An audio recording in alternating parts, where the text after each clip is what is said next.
Ang mabuting balita ng Panginoon ayon kay San Mateo.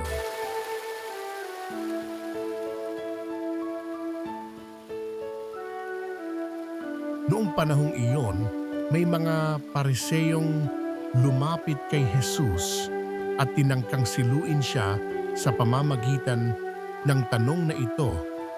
Naaayon ba sa kautusan na hiwalayan ng lalaki ang kanyang asawa sa kahit anong kadahilanan? Sumagot si Jesus, "Hindi pa ba ninyo nababasa sa kasulutan na sa pasimulay nilalang sila ng may kapal, lalaki at babae, at sinabi, dahil dito iiwan ng lalaki ang kanyang ama't ina at magsasama sila ng kanyang asawa at sila'y magiging isa, kaya't hindi na sila dalawa kundi isa.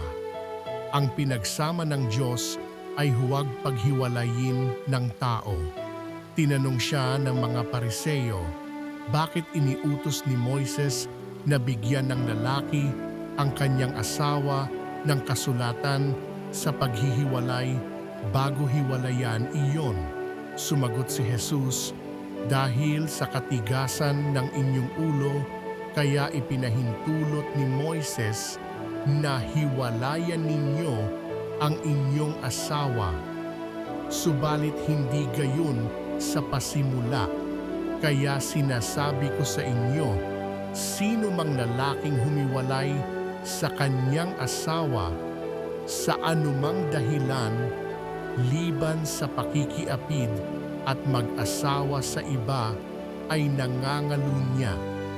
At ang mag-asawa sa babaeng hiniwalayan ay nangangalunya rin. Sinabi ng mga alagad, kung ganyan po ang kalagayan ng lalaki sa kanyang asawa, mabuti pang wag nang mag-asawa."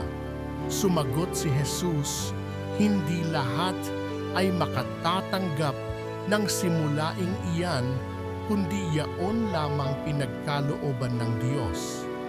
Sapagkat may iba't ibang dahilan kung bakit may mga lalaking hindi makapag-asawa. Ang ilan dahil sa kanilang katutubong kalagayan, ang iba dahil sa kagagawa ng ibang tao ay nagkagayon sila. Mayroon namang hindi nag-aasawa alang-alang sa ikauunlad ng paghahari ng Diyos.